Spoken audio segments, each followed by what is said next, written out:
सूत्र है दुख से कैसे छुटकारा पाएं।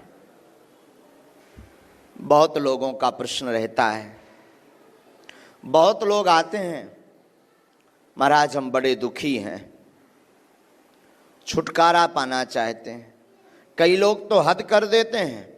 बहुत लोग आते हैं तो कहते हैं महाराज अब हम थक गए हैं, मरना पसंद है हमें, जीवन में बहुत हताश हो गए, अब हम जीना नहीं चाहते, अब जीवन का कोई उद्देश्य नहीं बचा, अब जीवन में हमें कुछ समझ नहीं आ रहा, हम मरना चाहते हैं। ऐसा बहुत लोग कहते हैं, क्वेश्चन करते हैं। क्या आपको लगता है कि आप मरना चाह रहे हैं? क्या आपको लगता है आपके रास्ते बंद हो गए? क्या आपको लगता है कि अब हमारा कोई नहीं है? बड़ी बात तो यह है, परमात्मा, भगवान, ईश्वर, हनुमान जी अगर आपको बोल दे कि चिंता मत करो, बहुत जल्दी कृपा होने वाली है, तो आप फिर दौड़ने लगते हो। अभी आप हारे नहीं हो। एक हमारे मित्र हैं, बहुत अच्छे, मुंबई में रहते हैं, बहुत प्यारे हैं, बिजनेसमैन हैं। कभी कभी उनसे हमारी चर्चा होती है तो वो एक बात बहुत अच्छी बोलते हैं। गुरुदेव कहते हैं गुरुदेव, गुरुजी। हमने कहा हाँ। बोले जीवन में हारता वो व्यक्ति है जिससे जीत की चाह होती। हमने कहा मतलब? बोले जो जीत की कामना को लेकर के, विजय प्राप्ति की कामना को लेकर के काम करता है अथवा स्ट्रगल करता है वो हारता है, और जो पहले से ही हार मान चुका हो भला वो क्या हारेगा। जिसने अपने जीवन में ये कह दिया कि मुझे जीतना है ही नहीं, उसे कोई नहीं हरा सकता। जिसने ये कह दिया कि मैं हारा हुआ हूं, उसे कोई नहीं हरा सकता। हम लोग त्रुटि क्या करते हैं? हम लोग गलती ये करते हैं कि संसार पर आशा करते हैं, जगत पर, लोगों पर, फ्रेंड सर्कल में आशा करते हैं। सत्य तो यह है कि जहां आशा है वहीं निराशा है, वहीं दुख है। जहां आपने आशा की वहीं दुख है। आपने बागेश्वर धाम से आशा की, बागेश्वर धाम पर किसी व्यक्ति से आशा की तो दुख है, पर बागेश्वर धाम पर बालाजी से आशा की, हनुमान जी से आशा की तो सुख प्राप्त होगा। ये दुख से बचने का उपाय है। आशा एक राम जी से, बाकी आशा छोड़ दे। नाता एक राम जी का, दूजा नाता तोड़ दे। आशा अगर जीवन में रखनी है तो केवल राम जी से रखो, भगवान से रखो। तो बहुत लोगों का प्रश्न है महाराज दुखी रहते हैं, क्या उपाय?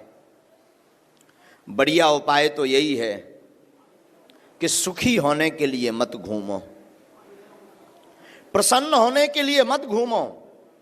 सबसे बढ़िया उपाय यह है, उत्तम उपाय यह है कि आप हमेशा ये विचार करो, हमें जो भी अपने जीवन में मिल रहा ईश्वर की कृपा से मिल रहा, और ईश्वर की कृपा का प्रसाद मानते हुए अगर पाएंगे, दुख को सुख को लेंगे तो आप कभी दुखी नहीं रह सकते। दुख से बचने का यही उपाय है। आप लोग सोचो कि महाराज शायद कोई मंत्र बताएंगे दुख से बचने का। मंत्र तो दे देंगे, उपाय भी दे देंगे, टोटका भी दे देंगे, पर आप उसे संभाल नहीं पाओगे। पूछो कैसे? हमने उपाय बता दिया, आप मंत्र का जाप करो, समस्या का समाधान होगा। तो आप एक समस्या का समाधान तो कर लोगे, पर 3 खड़ी कर लोगे। जैसे उदाहरण, आपकी समस्या है मकान, मकान नहीं बन रहा, आप बड़े दुखी हैं। आप आए दरबार में, आपने जिज्ञासा की, आपने प्रश्न किया, आपने अर्जी लगाई, धोखे से आपको मंत्र मिल भी गया, उस मंत्र ने चमत्कार भी कर दिया। जाओ, चिंता मत करो। क्या आप जानते हैं आपका मोबाइल नंबर आपकी किस्मत बदल सकता है? देखिए, हर एक नंबर में छुपा है एक ऐसा विशेषक जो आपके जीवन को नई दिशा दे सकता है। नमस्कार, मैं हूं अंकित बत्रा। मैं आपके लिए लेकर आया हूं अनोखा 2 दिन का लाइव मोबाइल न्यूमरोलॉजी वर्कशॉप, जहां मैं आपको सिखाऊंगा कैसे आप अपने मोबाइल नंबर के थ्रू अपनी हेल्थ को बेहतर बना सकते हैं, धन लाभ पा सकते हैं, रिश्तों में सुख शांति ला सकते हैं और अपने व्यवसाय में वृद्धि भी ला सकते हैं। और सबसे बड़ी बात, हर एक प्रतियोगी को मिलेगा 5000 रुपीज का एक ब्यूटीफुल मोबाइल न्यूमरोलॉजी सॉफ्टवेयर बिल्कुल मुफ्त। तो इंतजार किस बात का है, आज ही रजिस्टर कीजिए और अपनी लाइफ के अंदर एक ब्यूटीफुल चेंज लेके आइए। तो जुड़े रहिए आप सभी के भीतर बैठे परमात्मा को।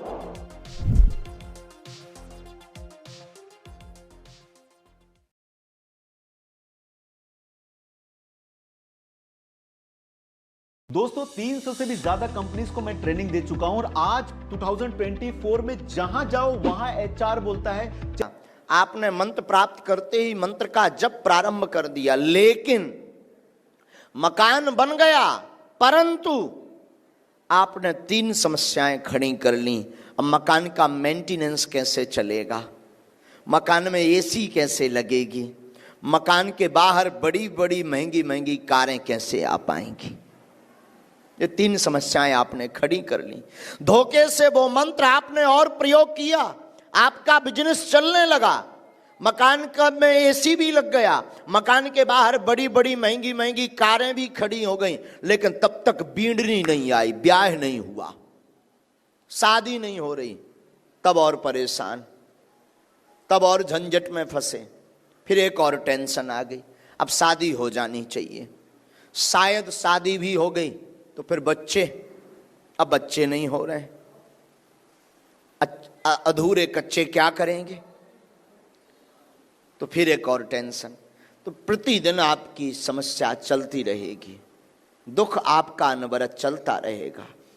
अगर आप चाहते हो कि हम कभी दुखी ना रहें, अगर आप चाहते हो कि हम कभी निराश ना रहें, अगर आप चाहते हो कि हम सदैव मुस्कुराते रहें, अगर आप चाहते हो कि हमारे जीवन में प्रसन्नता रहे, अगर आप चाहते हो कि हमारे जीवन में समृद्धता रहे, अगर आप चाहते हो कि हमारे जीवन में वैभव रहे, अगर आप चाहते हो कि हमारे जीवन में कीर्ति हो, अगर आप चाहते हो कि हमारे जीवन में यश हो, अगर आप चाहते हो कि हमारे जीवन में आनंद हो, अगर आप चाहते हो कि हमारे जीवन में सच्चा सुख हो, अगर आप चाहते हो कि हमें मोक्ष निर्वाण की प्राप्ति हो, अगर आप चाहते हो कि हमें ईश्वर का साक्षात्कार हो, तो किसी गुरु के चरणों को पकड़ना सीख जाओ,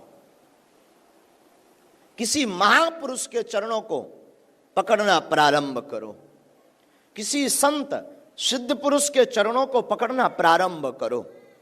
आपके जीवन की अलाय, आपके जीवन की बाधा, आपके जीवन की ललकता, आपके जीवन की जिज्ञासा, आपके जीवन के प्रश्न, आपके जीवन के परेशानियां वो महापुरुष खींच लेगा।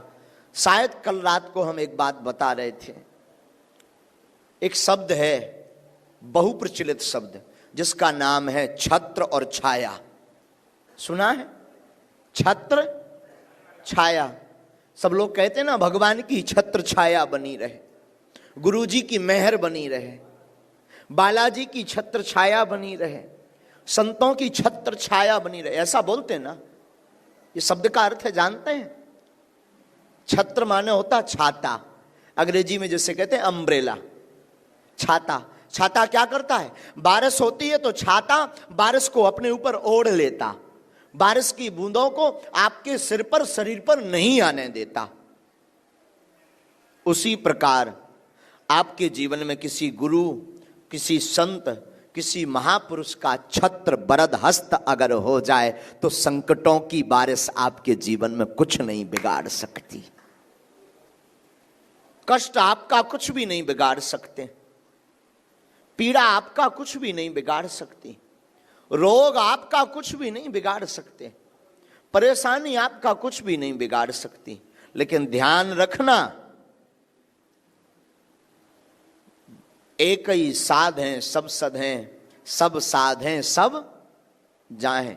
एक बात ध्यान रखना, बार बार अगर आप इष्ट को बदलोगे, बार बार अगर आप गुरु को बदलोगे, बार बार अगर आप परमात्मा को, ईश्वर को बदलोगे, कभी राम की पूजा, कभी श्याम की पूजा, कभी शिव की पूजा, कभी दुर्गा की पूजा, कभी देव की पूजा, तो कभी इंसान के भगवान की पूजा, आप बार बार बदलोगे तो घाटा खाओगे। गुरु, इष्ट और मात पिता एक होने चाहिए। माता पिता बदले नहीं जाते, वो तो एक ही होते हैं। उसी प्रकार गुरु बदले नहीं जाते, वो एक ही होते हैं। उसी प्रकार इष्ट को बदला नहीं जाता, वो तो एक ही होते हैं। सम्मान सबका करो, सम्मान सबका करो। तो छत्र छाया जीवन में किसी महापुरुष की बहुत जरूरी है। यही सूत्र है दुख से बचने का, यही सूत्र है कष्टों से बचने का। दुख से बचने का सूत्र यही है कि आप जीवन में आशा रखो तो केवल भगवान से रखो, ईश्वर से रखो, राम जी से रखो, हनुमान जी से रखो। बाकी जगत में किसी से आशा